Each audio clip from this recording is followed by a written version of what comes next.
Israel बहुत ही शक्तिशाली देश है। इसका कहना है कि दुश्मनों को इतना मार मारेंगे ना कि दुश्मन हमारी ओर देखने की हिम्मत नहीं करेगा। ये अरब वाले, सऊदी अरब वाले लुंगी में मुंह देगा सब, अगर एक बार ही खांस दिया था यहाँ पर, इतने खतरनाक है। और इनको पता है इजराइल को कि मुसलमान आपस में लड़ जाएंगे सर, शिया सुन्नी वहाबी पता नहीं क्या 25 को तो होता है, सभी सब अपने में लड़ के मर जाएगा सर। तो इजराइल कहता है ना, एक काम करो पहले ईरान को टपका देते हैं, तो ये सब इजराइल का साथ दे देते हैं सर। सऊदी अरब वगैरह सब कहते मारो इसको। जिस दिन ईरान मरेगा ना उस दिन ये सऊदी अरब को भी नहीं छोड़ेगा। तो अभी इजराइल एक बहुत शक्तिशाली देश है। भारत का इजराइल से बहुत अच्छा संबंध है।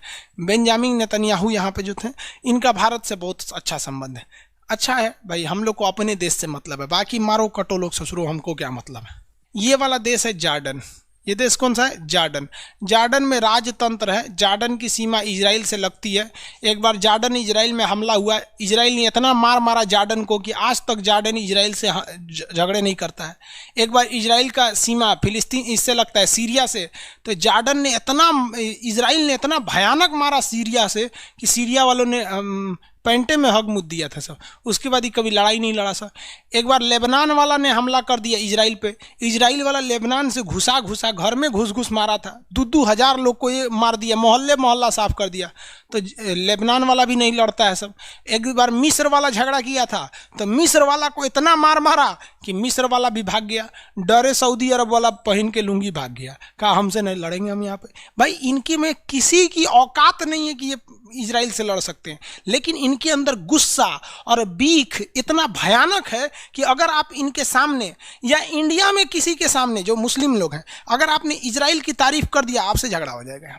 लेकिन इनकी हैसियत नहीं कि जाकर लड़ाई कर सके यहाँ पर, क्योंकि इजराइल बहुत पावरफुल है। इनके पास अपना एगो हेलीकॉप्टर नहीं बना पाता, अरे AK-47 नहीं बना पाते, इजराइल से कौन चीज लड़ेंगे यहाँ पर। बेहतर यही है कि लड़ाई के चक्कर में मरा जाओगे, कुछ बचेगा नहीं तो देख लो मारा भयानक।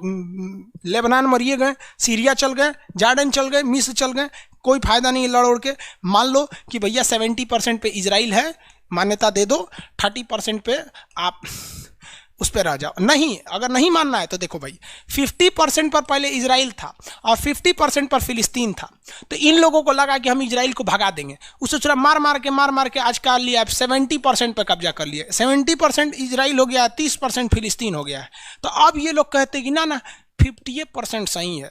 तो इजराइल कहता है चोट्टा कहीं का, जब 50% था तो तुम हमको 0 पे लाना चाहता था, हम मार धार के कब्जा किए हैं 70%। अब कॉम्प्रोमाइज करना है तो कहो कि 70% पे इजराइल है और 30% पे फिलिस्तीन है। तो ये लोग कहते हैं कि ना इजराइल जो है वो 0% पे। अरे ससुरा तो नहीं, तोरा 0 के चक्कर में ना एक दिन फिलिस्तीन 0 हो जाएगा।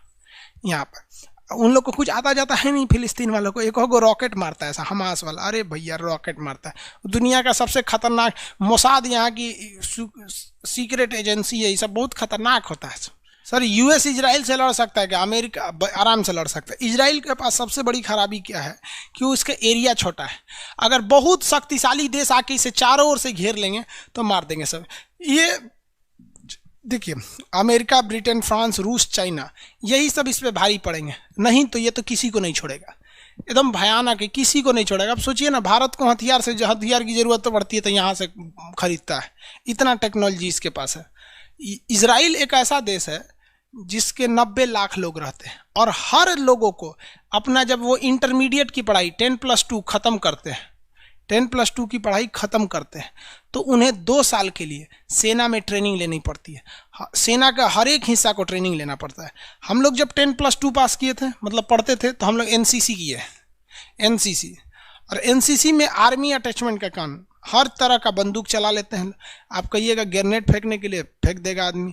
आप AK-47 दीजिए, हम चला देंगे। SLR दीजिए, चला देंगे। 303 दीजिए, चला देंगे। LMG दीजिए, MMG नहीं चला पाएगा, LMG चला देगा आदमी। समझ में आ गया? तो पुलिस वाला 303 तो कोनो काम का बंदूक नहीं है, और आराम से आदमी चला देगा। तो हम लोग को NCC दिया गया। NCC क्या है कि फौज का एक बच्चा है। जिस समय फौज में लड़ाई में सेना घट जाएगी तो हिंदुस्तान में जितने NCC लोग हैं, हम लोग NCC सर्टिफिकेट किए हैं अल्फा ग्रेड से, तो हमें सीधा बुला लिया जाएगा। आ जाइए खान सर, हम आप लोगों को लिख देंगे due to technical issue class 1 महीना तक नहीं होगा, हम चल जाएंगे बॉर्डर पर लड़ने गलवान घाटी में, समझा गया। अब लेकिन सेना हमारी इतनी बहादुर है कि हम लोग की ज़रूरतें नहीं पड़ेगी। लेकिन हम लोग अपने आप को सौभाग्यशाली समझेंगे कि सेना कम से कम हम लोग को ये बुला ले कि सेना लड़ रही है, पीछे से हम लोग गोला बंदूक भी पहुंचना है, हमारा तो पहुंचाने देगा तो हम उधर रुक के चलाने लगे, इससे ज़्यादा नहीं, समझा। तो इजराइल के पास इतना पैसा है, इतनी टेक्नोलॉजी है जिसका कोई हद नहीं। इजराइल को हराना मुश्किल ही नहीं, नामुमकिन भी है। इजराइल इतना कैसे पावरफुल बन गया? पढ़ाई के दम पे। वहाँ पे पढ़ाई का लेवल बहुत ज़्यादा है, एडवांस पढ़ाई बहुत ज़्यादा है, और हम लोग के यहाँ पढ़ाई का लेवल बहुत ही कम है। शिक्षा इतना कम है हमारे यहाँ कि आप सोच नहीं सकते हैं।